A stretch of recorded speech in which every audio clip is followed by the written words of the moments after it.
Yeah, but let's get into kind of the next segment, which is talking about two rookies. Talking about the defensive rookies, the guys that are most likely to play initially. No disrespect to Pepe, no disrespect to Jalen Armour-Davis, but the two big names I feel like are Kyle Hamilton and Travis Jones.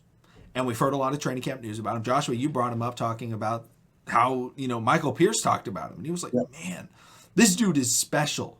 And I talked about him before the draft. I made a video. You guys can check it out. It's on the page. I did draft profiles, and I talked about him, and I said, I think he's could very well be a better player than Jordan Davis because of his incredible ability to be a pass rushing defensive tackle, a pass rushing nose tackle. And I didn't know whether or not he would, slim down to be the pass rusher or kind of gain weight to be the run stuffer. He is slimming down. And he's still a big boy, but he is able to wiggle. And we heard early on in minicamp about how he was beating Zeitler and Linderbaum, like Yeah. splitting them. It's like, okay, yeah, you got a rookie and also a very good guard from last season. Like maybe the best offensive lineman on the Ravens last season. Yeah. And he's beating them.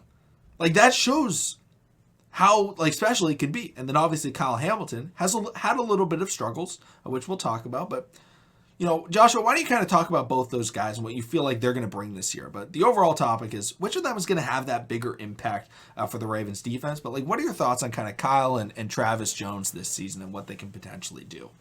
I mean, definitely, when it comes to defense, I would say the Ravens, when it comes to the Ravens and drafting defensive players, they just about hit them on the noggin. I mean, we pretty much got two steals, one in the first round at 14 with Kyle Hamilton and one in round 3 with Travis Jones. With everything that's going on with that front seven and having those injuries, us being a little injury plague. I know we get Justin Houston back. David Ojabo hasn't signed his contract due to miscellaneous reasons. I did kind of hear with some rumble about some differences in regards to the signing bonus, but hopefully that gets worked out soon and everything of that nature. Tyus Bowser will probably happen week 4, week 5. But right now, edge rusher is looking thin. Now, am I saying Travis Jones going to play edge rusher? You never know. I mean, with someone of that technique and someone of that style of play, you never know what can happen. They tried it out in Kansas City with Albert Jones.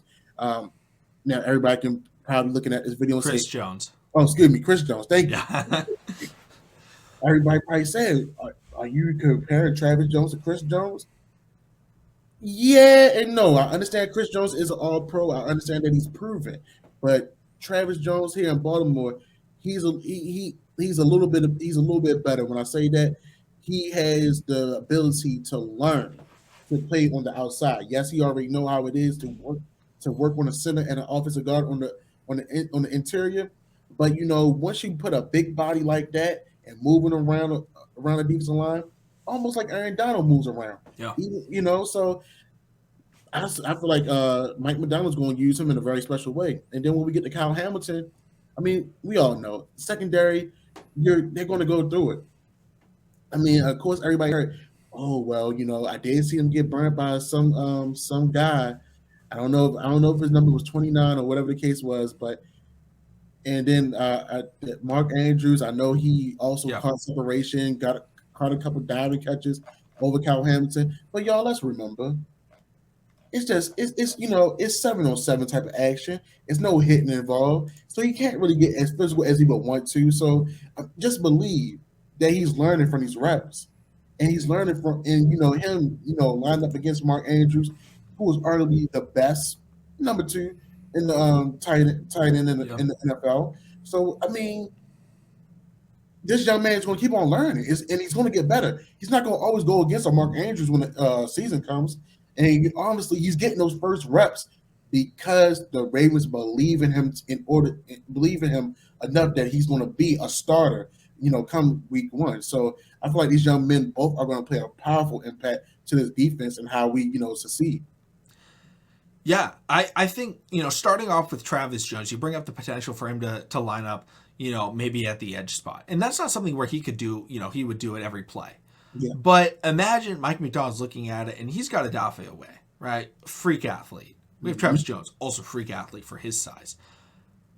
Stunt away on the edge spot and have him run through the A gap. shift, Travis Jones. He's not starting on the edge, but shift him over to the tackle, and I feel like I have much more confidence in him being at the tackle spot trying to chase down a running back or something like that, or, you're going up against a Justin Herbert or something like that.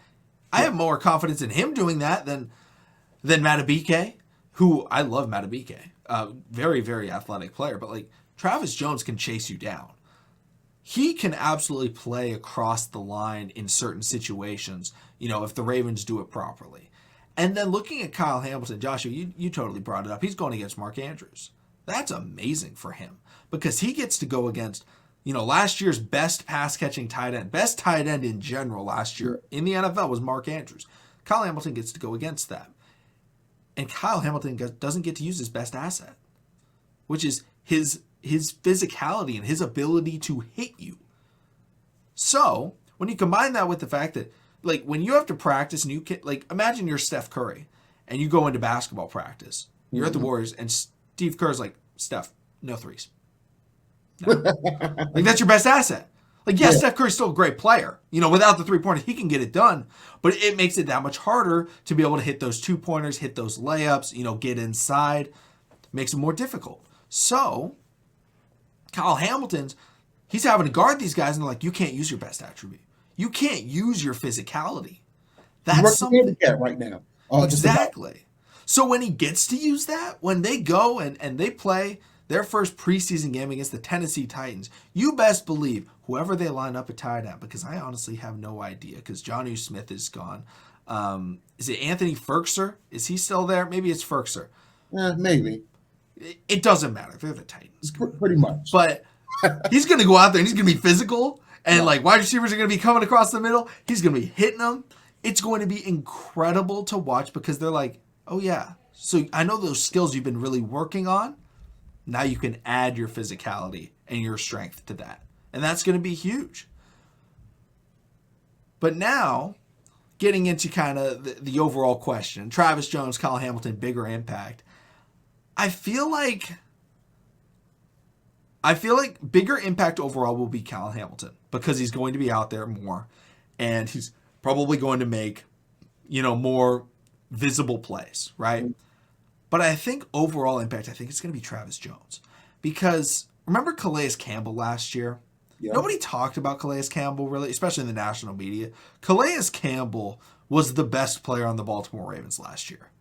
Like the way he impacted games, he was just a dominant force. And Ravens fans, we knew it. Like, we're watching the games, we're like, Calais is just disrupting every play because everyone else was struggling. The Ravens weren't getting sacks. Calais wasn't getting stats. But, like, his PFF numbers, it would come out and it was like, oh, yeah, 94, 93, 94. And it was like, and then you rewatch the game and you're like, wow. Like, he has taken double, triple teams, everything like that. I think that could be Travis Jones this year. Where it's like, he's not going to go out there and put up Chris Jones numbers, right? He's not going to get 10 sacks. Right. But he's going to be out there and he's going to be pressuring the quarterback. He's going to be plugging the hole. Like, because we never noticed Brandon Williams. Well, now we have a guy that like Brandon Williams that can also kind of rush the passer. Yeah. He can plug up a hole and he can get after you and he's athletic. I feel like he won't be seen as much, but I think his presence will be felt just as much, if not more than Travis Jones, especially in those big games. In those games against the Chiefs, those games again, and I'm talking playoffs, those games against the Buffalo Bills, when you have those quarterbacks that like they are going to try and dice you up. Kyle Hamilton, it's going to be tough because they're going to put all that trickery on you. It's very difficult to be a rookie safety against the best quarterbacks in the NFL because they know all the tricks. And they know, going against Tom Brady when you're a rookie safety, it's really tough because Brady will put you in a blender. Agreed. But the quarterbacks can't do anything about the D-line. That's the offensive lineman. How do you beat those quarterbacks? You get a pass rush. And he's going to have that pass rush in those big games that's going to be felt. So I'm going to go with Travis Jones overall, actually. Even though I think Kyle Hamilton will be one of the best players on the Ravens defense, I feel like Travis Jones, in the games the Ravens need to win, he's the X factor as that pass rushing, interior. I definitely agree with that. I mean, when it comes like you said, we don't always see what happens in the trenches, but at the end of the day, sometimes the littlest thing, the tangible things, if Travis Jones can take the attention away from two blockers, and that can open up for a Dafio Way to hit someone with the bull rush or the swim move to get to the backfield to chase down the quarterback, by all means, let's get to it. If Travis Jones can, cause so much attention where the center and the two interior guys had to block him and open up the lanes for Patrick Queen, to get back there and make the tackle on the running back, or even chase down the quarterback, by all means, let's make it happen. Because honestly, that's what we've been hurting at for the past couple of years is our pass rush. Yes, secondary was ailing for sure, but getting those sacks up top and causing those coverage sacks, that's where they got to work hand in hand. So if we get back to that front seven, being nasty, mobile, agile, and hostile with a Travis Jones, Justin Metabike, Broderick Washington, Calais Campbell, Justin Houston, Adafio Way, Tyus Bowser, even Malik Harrison. I'm forgetting. I keep on forgetting Mr. Fantastic himself. That's his new name, Dalen Hayes. That's what Mr. Fantastic. That's what we gotta call him, because he got one of the best bends in the business at Ole Mills. So it's definitely interesting to see how Travis Jones definitely plays an impactful role in helping us out in the long stretch, especially with this season. Yeah. And, those two guys are both going to be great. This isn't trying to pit them against each other. It's trying to build the highest tower possible between the two, because I think they're both going to be great.